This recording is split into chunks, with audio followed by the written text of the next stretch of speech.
How'd it go this week? So far, okay. Okay. She calms down faster. Okay. What's your number been? So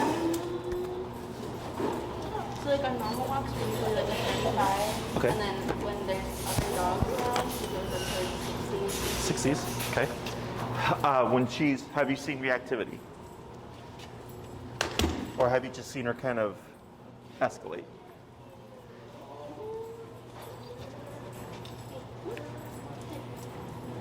So it's just, we'll be like walking and then, so we live in an area, like when we take her for walks and stuff, like not everybody has like fences. Okay. So everybody has like those invisible fences. Oh, sure. So a lot of the times, like, she's fine with, like, dogs that are just out Yeah. and about. Like, there's no people. Like, so we walked past the house and it sounded like her dog was just out and she saw him and she just walked right on by. But then, like, a block and a half later, she saw someone else walking their dog and then she, like, walked mine. Sure. Yeah, that So makes it's sense. just, like, a bit confusing, like, what she does and doesn't react to. So you're saying, like, if you see, like, if there's a house with a front yard, a visible fence, Yeah. dogs in the yard, she could care less. She could care less Yeah. if the dog's by itself. Yeah, yeah. Like, but if a person's like walking their dog, that's when she like. Sure. It's uncommon, but it's not, like, unheard of. Hey, Corey, would you turn off the vacuum, please? The air vac? Yeah. Fences create separation. That's I don't know if you've seen that video that's gone viral with the two dogs, and there's a No, fence. I'm talking like no fences, like the invisible fences. Yeah. So there's just no barrier. Right. Okay. But that's what I'm saying. Like, have you seen that video? Yeah. Where the dog, when it's two closed, they're dogs are fighting, like- and when it yeah. opens up, there's nothing. like, Yeah. Okay. So it's kind of like that because the separation kind of solidifies territories, barrier frustration. So that's why I was like, it's uncommon because, typically with reactivity, if a dog is like barking from, even behind the yard, like it would incite most dogs. Yeah. So when you've seen her escalate, when have you seen her escalate? Like dogs being walked across Okay. the street. And then you have to go to 60 to shut her down. Yeah. So I like slowly just like kind of turn it up just to see, because sometimes like she'll calm down faster, but other times it's like it takes her a bit. Like we were walking and like a little schnauzer was like in its backyard, but it was on the leash, and she didn't see it until it like kind of like went for us, and then she was like World War III, and then it took us like 2 minutes on 60 for her to calm down. And it was just like After you passed? yeah. Or, okay, we had walked sure. past and it just took her. And were you tapping her like consistently those 2 Yeah, minutes? Tap, tap, tap. If we didn't work, raise it up, tap, tap, tap. Okay. And then it was just tap. That's how we ended up at like 60, 67. In those 2 minutes? Yeah. Okay, so you weren't at 60 for 2 minutes. You were going up. Yeah. And at the end of 2 minutes, you hit But 60. like the 60 for probably like 4 taps, like 4 to 8 taps. It was like. Okay. Then she kind of like. Okay, so what I would do for this week, whenever you see a dog, jump to 60. Okay, you can just jump straight there. Regardless of like if she calms down sooner, because if you try to finesse it each time, you're just prolonging the process. Okay, so what we're trying to do is, for obedience and behavior, it's 2 separate approaches. Obedience is unnatural. We shape things and then we teach it over time. When it comes to behavior, it's simply don't do that. Okay, so by you dialing up and taking those couple of minutes or whatever to finally get her to, before you hit the 60, but then you said even at 60 it was 4 to 8 taps, right? I go, okay, 60 is good, a large chunk of the time. Every now and then we're gonna get a situation where it's not, right? But if you're already at 60 in a more escalated situation, you'll hit 80 faster because you're already, 3/4 of the way there. Does that make sense? So whenever you see a dog, I want you just to assume reactivity. Okay, anytime you see a potential trigger, just assume reactivity, go to 60. Okay, because in the beginning, because I'm trying to get you comfortable with how the tool works, and then right now, because you were saying like, most of the time it works around this, and then sometimes she comes on faster below 60, right? That's all good information. Is if you try to keep that approach, you're not going to make any progress, because for her, if she's being reactive for 1 minute or 5 minutes before you get her to stop, it can be worth it. Okay, she'll be reactive for 1 minute until you hit 60. But if she's reactive and right off the bat at 60, she's like, wait a minute, oh, this isn't worth it immediately. And you're gonna start seeing her opt for different decisions, whether it's avoidance or she just doesn't do anything. Okay, does that make sense? Yes. So other questions? I don't think so. Okay. Because that was pretty much all we like really encountered. Mm-hmm. Other than that, she's been like, really good. Okay, and how's, For the separation anxiety. okay, But she's gotten better. okay, with the separation stuff, we're talking about the reactivity stuff. Just like the reactivity, but I feel like because of her reactivity, it makes the separation a bit harder because the dog barking kind of really triggers her. Like, Inside the home. inside the house, but also like outside. Like she hears the dog bark and then she'll be like high alert, but she sees it, she's fine. Okay. It's just like she hears it and smells it, then it's still like gearing her up to go. Sure. Which, How often is she left unattended? not a lot. Like maybe once or twice a week. For how long? Anywhere for like 15 minutes to like 4 hours. Okay. She's not really alone. Yeah. So, well, that's not good because she's just too used to someone being around. It's Yeah. also become like, so dogs, so for example, pre-COVID, I had clients' dogs who were completely social, love having people come over. COVID happens. No one comes over for 6 months.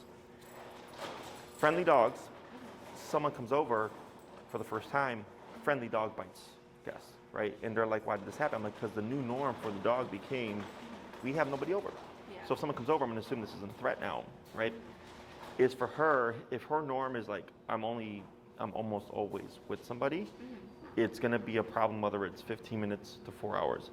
My suggestion would be regularly, typically Monday to Fridays, what I tell people, is have her kenneled in a room by herself to get her used to being, even if people are home, just to get her used to, you're not always gonna be in the room with somebody. There may be someone in the home, but you're not gonna be always accompanied by someone.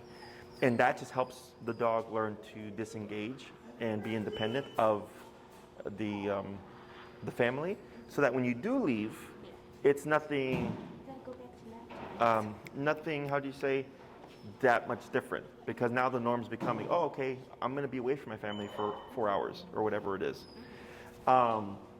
Now, if you put her in a separate room in a kennel or whatever, and whether or not she's kennel doesn't matter to me, it's just that she's separate. She is kennel trained, and the first year we had her, it was always in the kennel. Like she slept in the kennel, and we left. She was in the kennel. Sure. But it was kind of like she kind of earned her freedom. Correct. Like, so we kind of don't really kennel her too much anymore when we leave, and so she sleeps wherever she wants now. And then if we just kind of like let her do her thing. Right. But it's like with a kid. So like for me growing up, since I was, for the most part, I listened to my mom, played by the rules and all that stuff. But there are times where I didn't. She was like, all right, so I used to let you stay out till midnight, Yeah. but you screwed that up. So now you're back at 9 o'clock. Yeah. That stuff can always change. Okay, she's not gonna be spiteful. She's not gonna think to herself like, oh man, like you're mean. But it will help with the separation anxiety because now, so she earned it, I agree. And I'm the same way. We then give more freedoms, but then those more freedoms created separation anxiety. So now we gotta bring it back. So it's not so much what we wanna give the dog as opposed to what's healthy for the dog itself. Does that make sense? So I'd go back to the kenneling. If the most you'd be alone for is 4 hours, you know, in a room or kenneled or whatever for 4 hours, see how that helps. And if that resolves the issue when you're gone and stuff, great. Otherwise, we'll have to figure out a game plan for that. But that'd be the first thing I would do. Is it sounds like she's gotten too used to being around people, and now it's created another problem. Okay, and that's how it is with dogs or animals. You could do things by the book. Everything's great, and then you change something, and all of a sudden we create problems. Or it's like, you know, the dog did really well. You change something, we create problems, right? Even with training with e-collar, we can teach a new behavior, and then by teaching a new behavior, we create problems. Okay, so it's constantly like kind of making adjustments here and there until we get to a point where we're pretty good. Okay, so for the reactivity stuff, when you see dogs assume reactivity, jump to 60. Okay, and if you have to amp it up, you would keep going up by that same rule of tap, tap, tap, bump it, you know, 3, 5 levels, whatever. But you're going to get to that correctional 80 or whatever much faster. Oh, and you want us to stay, like Yes. stand still? Unless you're Just, passing by a yard. Like that, obviously, you have to walk past. Because I know, like, when we're walking, like, even if they're walking across the street, I just keep going. Like, I know. If they're across the street, they're fine. Okay. It's when if you're on the same sidewalk, is when you want to do the step aside. Because that's the hardest. Okay? So, knowing that, I'm already prepared for the worst, right? I'm assuming the worst, I'm prepared for the worst. I'm like, all right, cool, we're on the same side, this dog's gonna blow up, no big deal. I'm gonna get my numbers down. But eventually, once you can get this to happen, a dog across the street, a dog behind a fence, and then gradually a dog in passing on the same side, not a problem. Okay, so that's why we do the hard stuff first, because once you can handle that, everything else is easy. Okay, because most people tend to avoid, right? Now, if it's a bad situation, like let's say the person has their dog on a flexi leash, it doesn't look good, you can cross the street, okay? So use your discretion. But if it looks like a good situation, dog is under control and stuff, you can step aside. Just remember not to get tunnel vision. Pay attention to what this person is doing as well, using your peripheral range, okay? Anything else? No, that's it. So I'm gonna have you, I'll do a review of the heel. I'm gonna have you show me how it's looking, and then we're gonna add on the other stuff, okay? And how's her neck been with the probes? I can't remember if you did hypoallergenic or not. So we haven't added anything, so she's been really good with it. Okay. I think maybe it's just because this area is like the part that like just gets irritated. Like, Sure. Under her ears is like totally fine. Yeah, I mean, it looks pink, but it's not like It's healing. inflamed. We haven't like used The prong, like, yeah. at all. Like, so it's just, but she has allergies, so she gets kind of like itchy. So that's probably why it's so pinkish. Sure. But she just kind of like rubs on it. Yeah. And stuff. Okay. It's a lot better than it was a couple weeks ago. Okay, good. So. All right, so we'll do a quick review, and then we'll take it from there.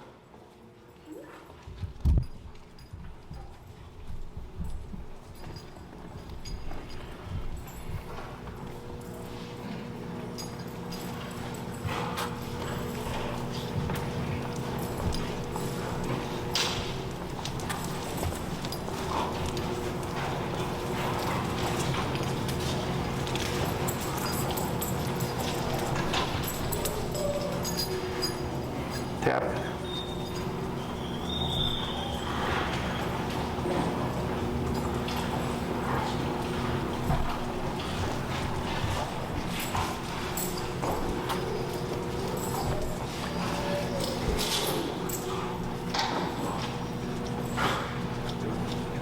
Good.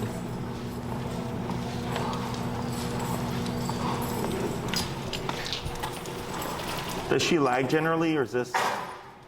Normally she's like right next to me, Okay. but I think Might be environment. Okay. Tap forward. There we go. Good. Tap forward. Then turn. Good. And go ahead and kind of walk towards me. Yeah, then slow walk. And slow to stop there. she only walks behind like when we're indoors. Okay. Outside, she's typically like right next to me. Okay. That's fine. I had a dog with the owner that would be like 4 feet behind, but he was like outside. She's perfect. I'm like, okay, well, it doesn't matter then. It's just whenever she's like out indoors, she's like totally fine. Okay. Unless like another dog is like going insane, then she kind of gets like really standoffish. But usually this is how she was inside. Okay. And then now, and we're just jumping into the walks, correct? We're not, because I think before you said you used to do like figure eights and stuff in the yard, and then you would go on your walks? We just Go. Okay, cool. So and then once you go, she's on your side. yeah. Well, I typically just I let her sniff, pee first, and Yeah. then we just go. Okay, cool. And then she stays. Yeah, all that's correct. Very good. So what we're going to do now is we're going to add in the formal word of heel, so that you have an actual on switch. And then we're going to add some leg movements, which allows you to communicate what it is you're doing. So with your previous training, because I know, well, with the figure eights and stuff, do you know the movements for the turns? I kind of just turned went with it? and she would go with me. Okay. Like, it was just kind of like whatever I could like understand from like a YouTube video. Because the last place we went to, we didn't do like no sit, stay, down, heel commands like at all. They had me have her jump from one of the lifted like pads. They were like, oh, she goes here, and then follow her to another one, have her sit, and that was it. Gotcha. All Okay. 4 classes was just have her go from one odd textured place to another, and that was it. Okay. And so it wasn't really like teaching her heel or like anything, because I kind of get the grasp of it, but she just doesn't. We're not clicking on how to I'm not clicking on like how to teach it to her, so she doesn't exactly know it. She just knows that she's on your side. Okay. So we're gonna build on what we learned last time. So last time, whenever she would pass you, you would make an abrupt turn, right? And you would tap her to bring her back to your side to tell her like, hey, you're going the wrong way because you're going the opposite way. So it gave her something very clear to attach to. That's going to be a forever thing, okay? So if she were to ever get ahead of you and you were to correct her, as long as you have the space to, you'll always want to turn tap to bring her to your side. Don't want to do a tap to slow the dog down, okay? Because that doesn't really work well for them, unless you have to. So like, let's say you're walking and there's like a bunch of people behind you, and all you have at that moment is just to tap her to slow her down. We actually had an incident. I think it was Thursday. I took her for a walk, and we ran into like this absolute bitch of a lady. She kept like, oh, can I pet your dog? Can I pet your dog? And I was like, no, she doesn't like people. I mean, even though she kind of does, she just wouldn't understand like no. And so she like followed us, and she like freaked out the whole time because she kept like she was following you behind us. And I was like, lady, I was like, you don't understand. Like, you know, she looks friendly and she looks sweet, but I was like, because I don't think she would ever bite somebody, but she does lunge and bark and growl when she's uncomfortable, and like you could obviously tell if she was uncomfortable. And this lady just followed us for like a block and a half, like wanting to touch my dog. And I was like, and that was like the first time she's ever like focused in on like a person. Usually she'll like look at you and then she's like whatever. Doesn't care. But she stayed behind us for so long, she just really whipped her out, and I was like, I don't get it. And I mean, and there's stuff just so that you know you can ignore on her part. It's like right there, let's say she became reactive towards that person, like there's good reason there. And I leave that to your judgment, your dog at the end of the day. So you can either go like, nope, you just have to ignore it. I know that lady's crazy. She like stayed by my side, but she like was tripping me because she kept like looking back to like turn. And stuff. And I think if it's like a kid, like, you know, you don't walk up and start touching on someone else's kid. Absolutely. Like I don't like it. And then it's like, you know, pandemic, you know, germs. So I definitely don't like it. So it's just like, it was just like the first time she ever like fixated on like a person like really badly, and it was just kind of like, because she usually is pretty good with just letting people walk past and stuff. But she was not walking past us like at all. She was purposely staying behind us. That's weird. I mean, there's people like that, so unfortunately. But of course, there's no law that says your dog has to be pet by another person. I tell them if you want to pet a dog, get your own dog. You know. So what we're going to do here is we're going to add in the word of heel, or if you have another cue that you use, I use heel. We usually say let's go. Let's go? Okay. That's just what we do. Sure. So let's go. Just bear in mind, because I've had this happen a couple times where they'll use let's go as a heel, but then they'll also use let's go as a form of release. Okay, kind of like her release word is break or yes. Perfect. Thresholds is yes, and break is like when she's allowed to go do her thing. Gotcha. So let's go is going to be your cue. Okay. So when you say the word let's go, everything that we covered last class and everything that we're going to cover today is going to go into effect. Okay. So we're going to start with something simple. You're just going to cue the word let's go first, and then you're going to start walking with your right leg. Okay, so if you were to heel on your left leg, you would move forward with your left leg. Since she's on your right, you're going to move on your right leg. Okay, so you're going to be reverse of most people. So the reason why we move first with the right leg is for the dog, they have a wider peripherance than we do. So for her, she sees your leg moving forward, it becomes her visual cue of now we're walking. Okay, so in more advanced training, right leg would mean walk with me, left leg means don't move. Okay, so all we're doing is getting your muscle memory down. So you're going to say let's go, you're going to start walking with your right leg, and this is a permanent thing going forward. You're going to walk for a bit, come to a stop. She should automatically sit, wait a moment, let's go, and then right leg again. And we're going to just repeat that a few times, okay? And then we'll move on to the next part. Questions? All right, so go ahead and cue let's go and move right leg.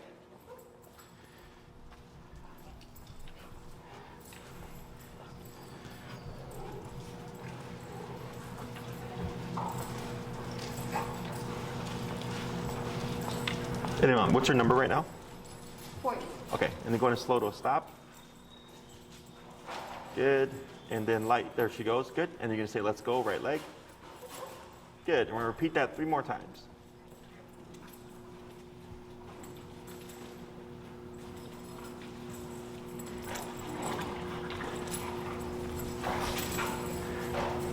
Good.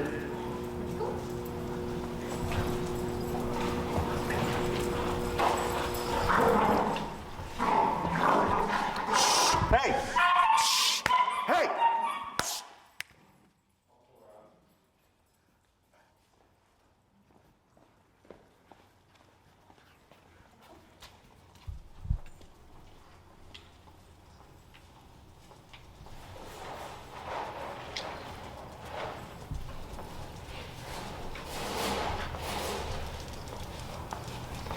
And slow to stop.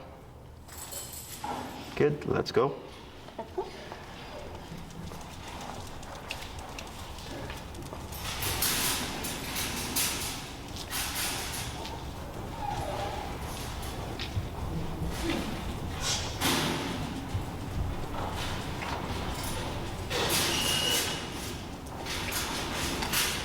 Slow to stop, good, and one more. Pull out Noki too.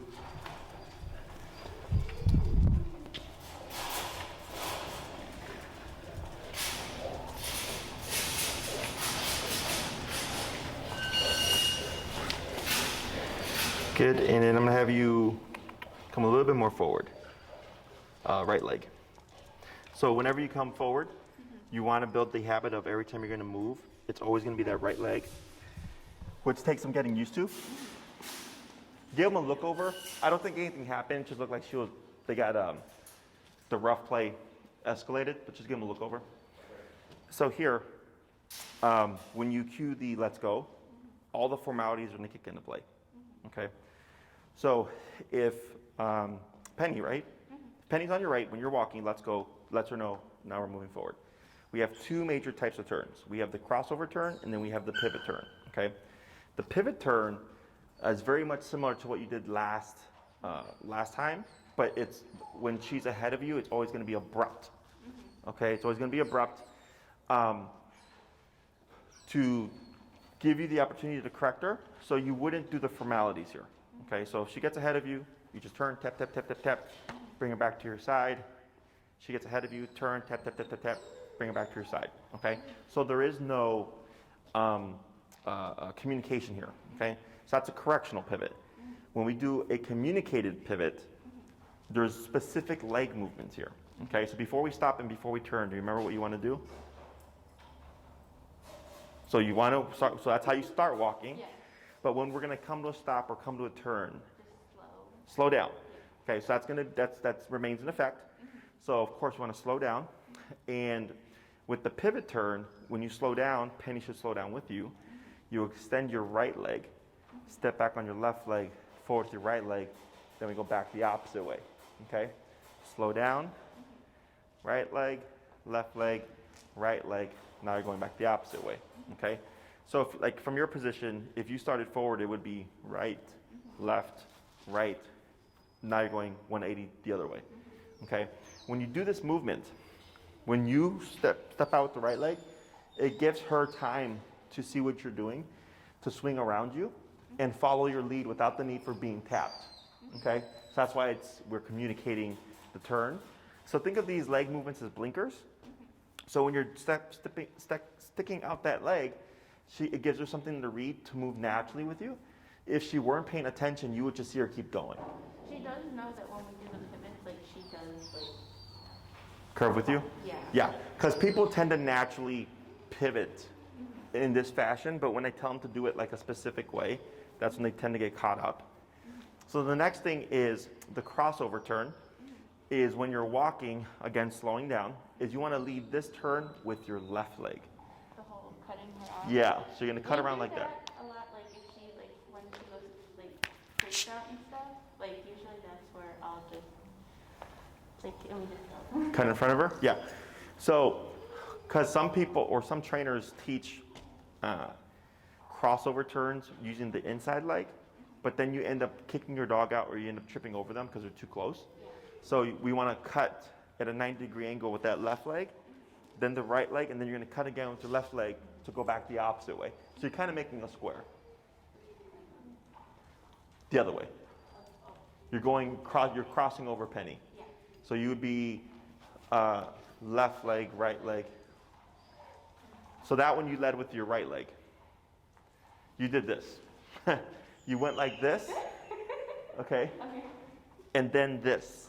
That's what you did. What you want to do is this. Yes. Just straight, yes, just straight in front of her. Okay? So you would slow down first. You slow down.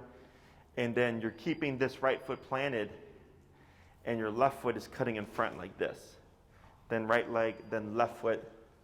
Now we're going back the opposite way. Okay, and I'll coach you through it. The crossover turn is like the most difficult turn for most people.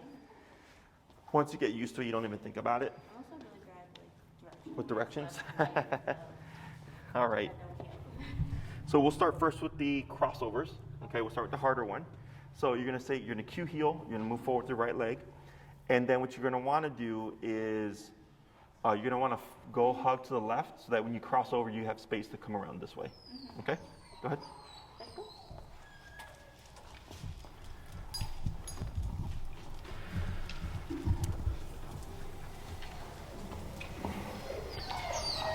So that one you technically did with your right leg.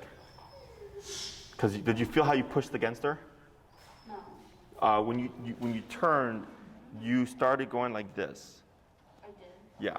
And you want to keep that right leg straight and then turn so with your left leg. So almost, yeah, so yes. Like that.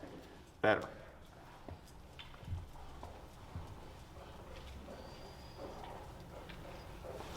I can see why that.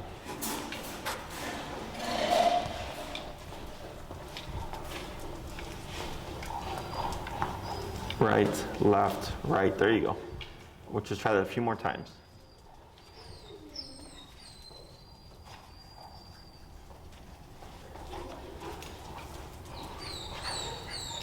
Right, left. Good. Couple more. Yep. Good. We'll try one more. There you go. And you'll slow to a stop. So the reason why that is important is on an actual walk, there's going to be a lot more things to contend with. So this is super kind of easy because we're in a controlled environment. But once you're outside, when there's a lot more stuff going on, if you're always leading with that right leg, at some point you're going to trip over your dog. So right here you can see when you cross over, she just naturally gives space and gets out of your way. Because when she sees the left leg cut in front of her, it's dogs don't want to walk into things. So she's just naturally going to pivot. And then when you cut in again, she's going to just pivot again and then stay on your side. Now, and there isn't any exact thing that she has to do. She can stop, she can pivot with you, or some dogs will even sometimes sit. You just commit to the turn. Okay, once they get familiar, which I think she's fine, but once they get familiar with the turn, you'll see them just naturally follow you to completion, okay? Because in the beginning, when you're crossing into them, since you're moving into their space, dogs tend to get a little bit unsure. And if anything, it spaces them out a bit. But for her, she was doing really good, because probably with all the figure eight stuff that you were doing before, is that she's familiar with it. All we're doing is adding a couple of nuances to make it more visually clear to her what it is that you're doing, okay? So we're going to do another batch of 5 crossovers, and then we're going to start going into the pivots, okay?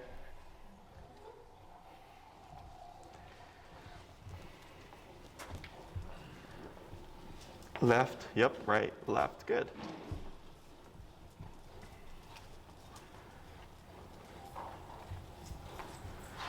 Good, 3 more.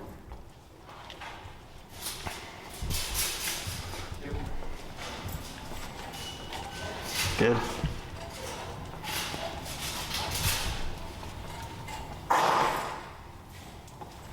Good, and 2 more.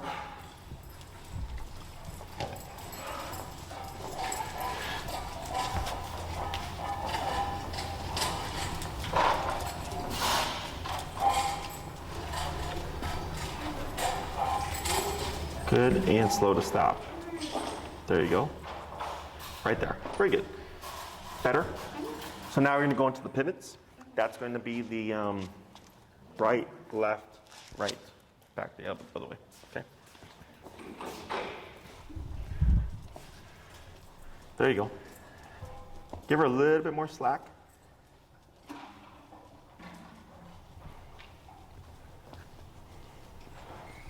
left, right. There you go. Good.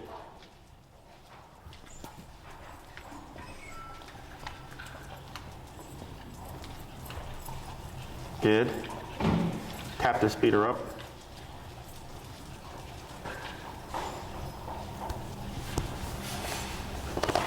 Good.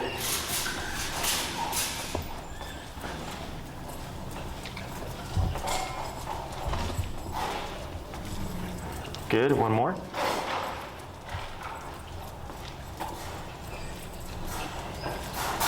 Very good. And then slow to stop. Awesome. So now we're going to take those 2 turns and you're going to go between them randomly. Okay, so you're going to do crossovers and pivots. You pick and choose. If your communication is clear and she's being mindful, there should be no need for tapping. Okay, now if she still gets out of place, you would still tap her. But for the turns themselves, we shouldn't need to. Okay?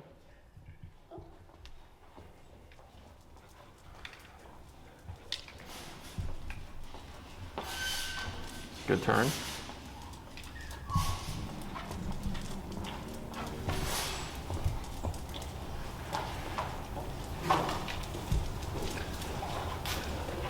Good crossover.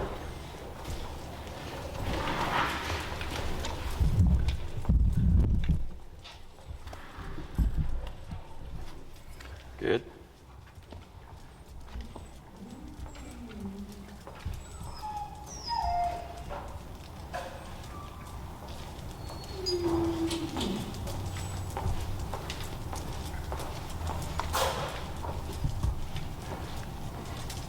Good.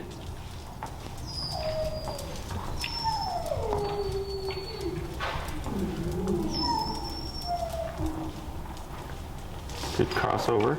Just try a couple more.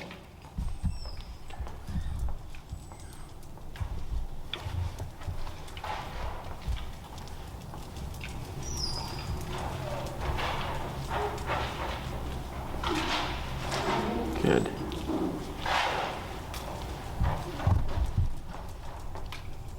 Good pivot.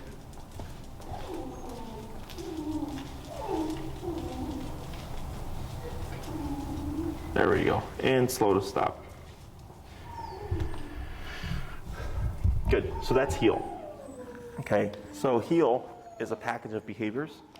Heel itself, in the way that I teach it, means, or let's go, walk with me, stay with me, sit when I stop. Some trainers teach heel as like to come to the heel and then into the motion. I use those, I use that as 2 different commands. So heel would be we're already in position like this, or like let's say Penny is pottying, and when you say heel, she's on your left side. It's real easy, just kind of straight shot to you. We wouldn't use the let's go as a like come over to me, and then walk. She knows that it's like come. Sure. Here. Sure. Or touch. She comes when we say touch. Sure. So that's fine. Just to make sure that let's go is its own thing. Okay. So her job when you cue let's go is to be paying attention to you. Your job is to make sure she is paying attention, but then 2, to also communicate what it is that you're doing. Okay. So you know when you're going to turn left, you know when you're going to turn right, and all that stuff. You know when you're going to stop. That's why that slowing down is so important.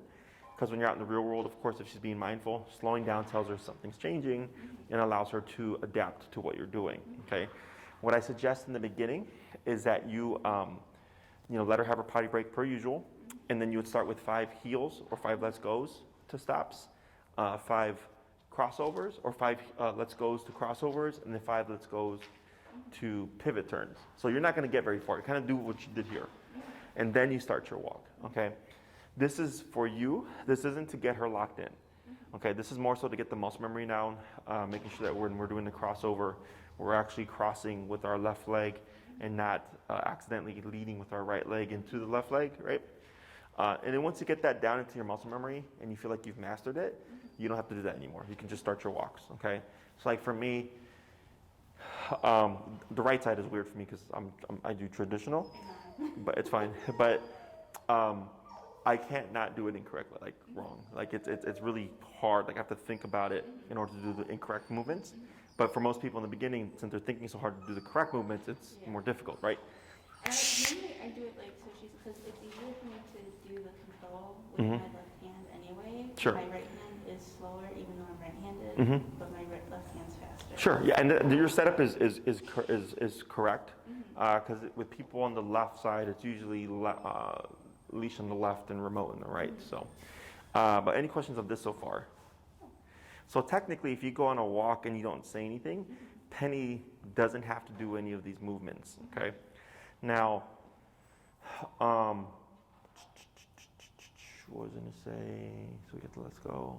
Oh, a couple of the most common things that happens is like, let's say you try to do a crossover turn and you slow down, is people tend to commit, okay? So like, you'll slow down and you're thinking, I'm gonna make a right turn at the end of this block or whatever.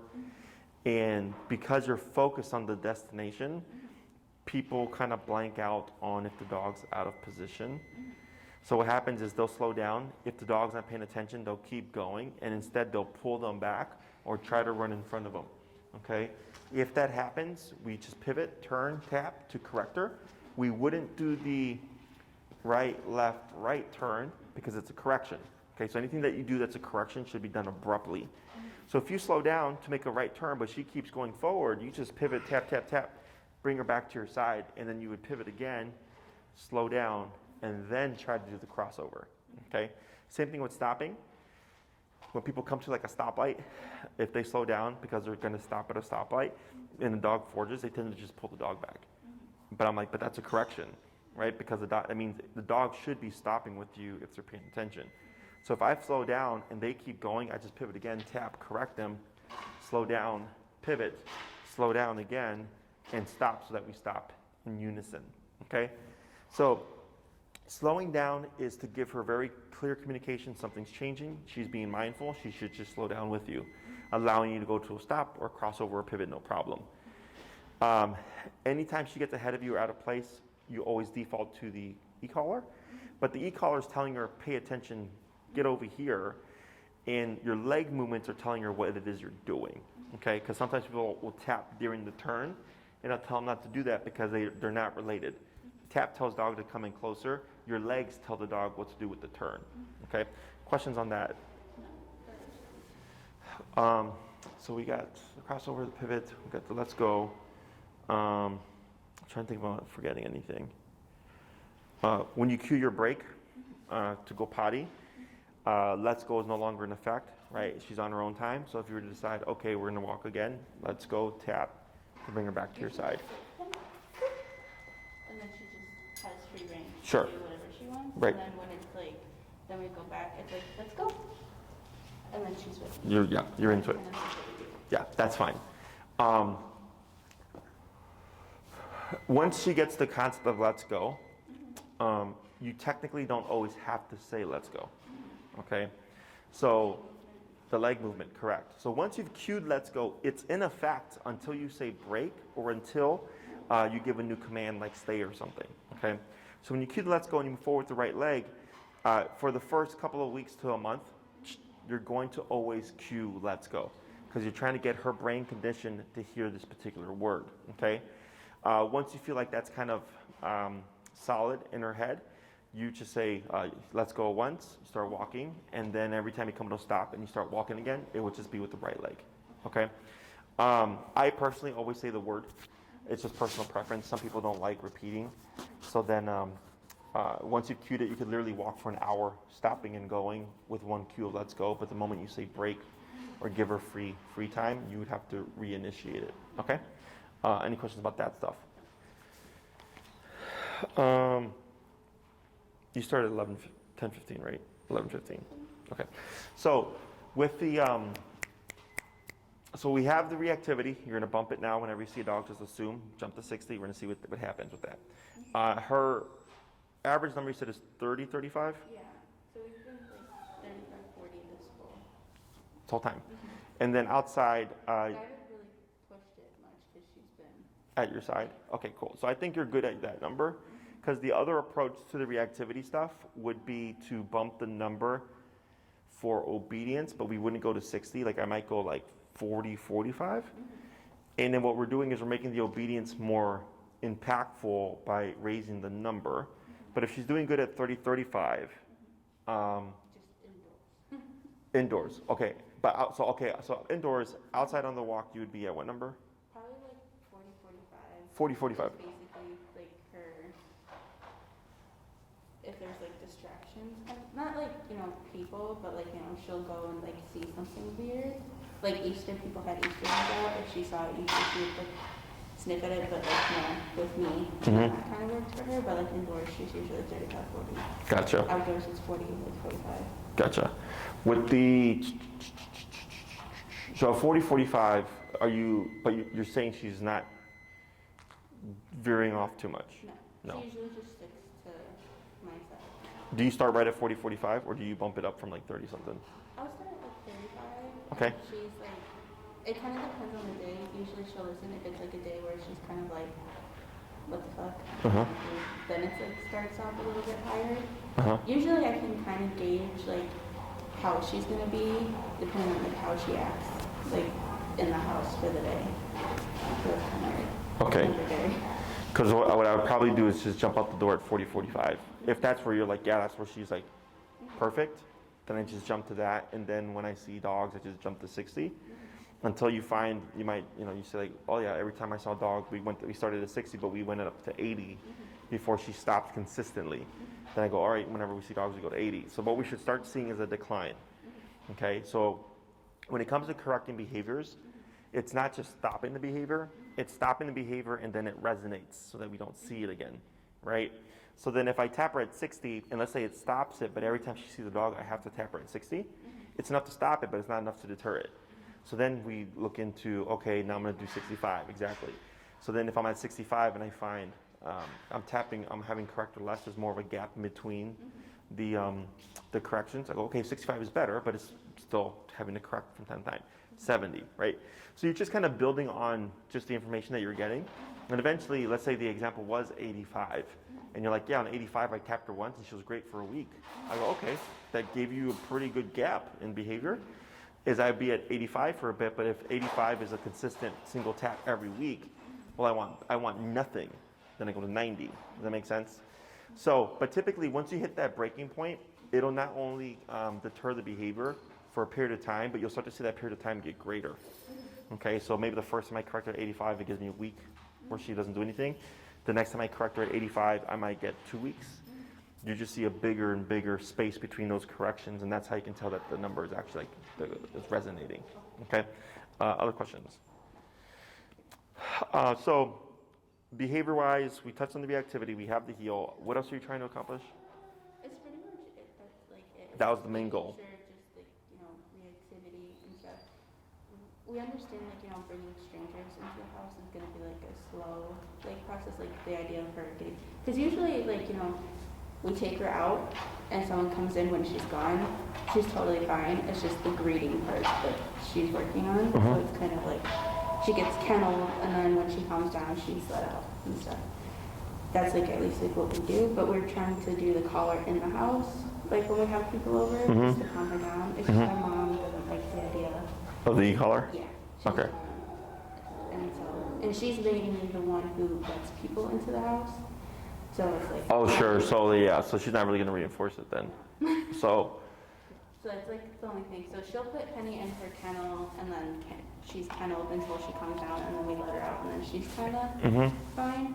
But she's usually fine with like women, like no problem. It's like my uncle like Murray, she absolutely cannot stand him. He's like 6'5" with like a beard. She doesn't like it. okay. Like at all. It's just like super tall people, facial hair. Just no go.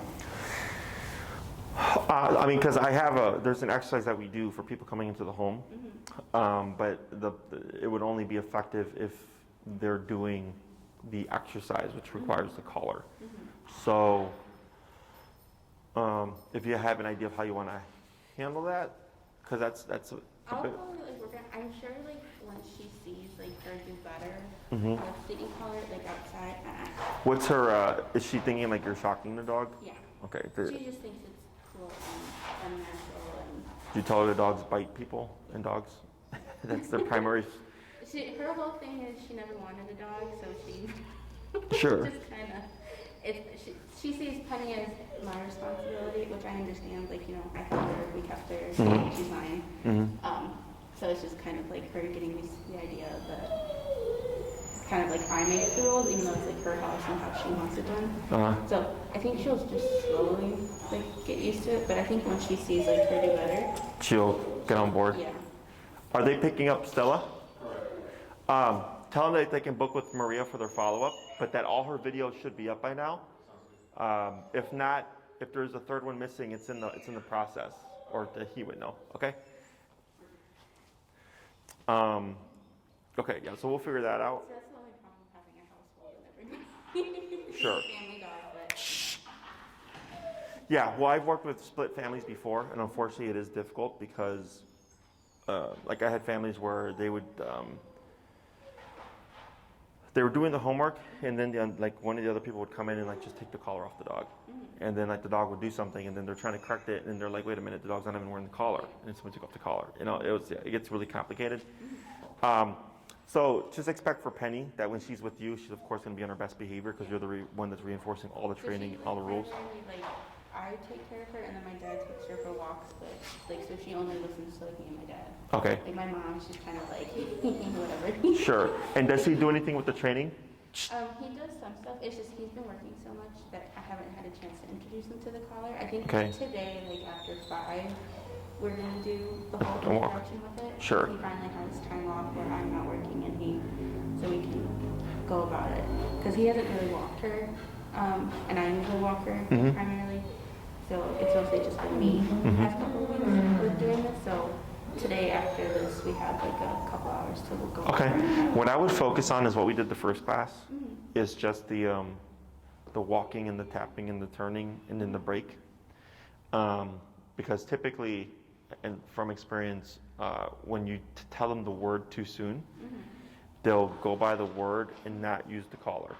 Okay, because they either feel bad or they think the dog knows what to do when it's conditioning still. Okay, so then I would just teach him like what we covered about the first week, that if she gets ahead of him, that he'll turn and tap to correct her numbers roughly, and then when it comes to the reactivity stuff, I might just have him avoid dogs in the beginning until he gets a good handle on how this works, and then you build them up to do the reactive dogs.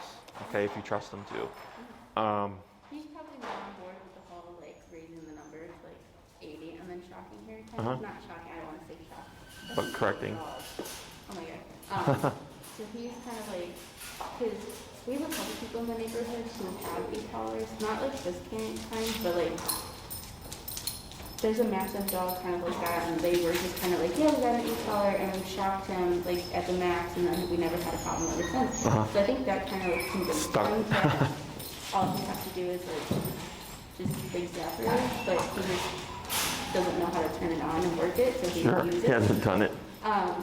But I don't want her like absolutely terrified of the whole concept. I want her to be like eased into it and stuff. So it's just, oh, see now, playtime. She's good. Yeah. So, just make sure he gets it. There's a method to it because there's like. A behavior is different in the sense, like technically, yes, he could go to 100 and just tap her for it, but he can also overdo it where it's going to make her overly paranoid. And I don't want her like terrified of like wearing it, because like the last one was just very weird, and he didn't like the other e-collar. He was like, I don't want to. He was like, I couldn't understand like how the it's complicated. Like, having to switch it.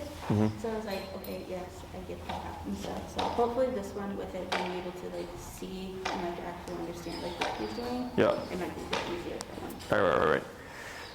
That's why I like this system.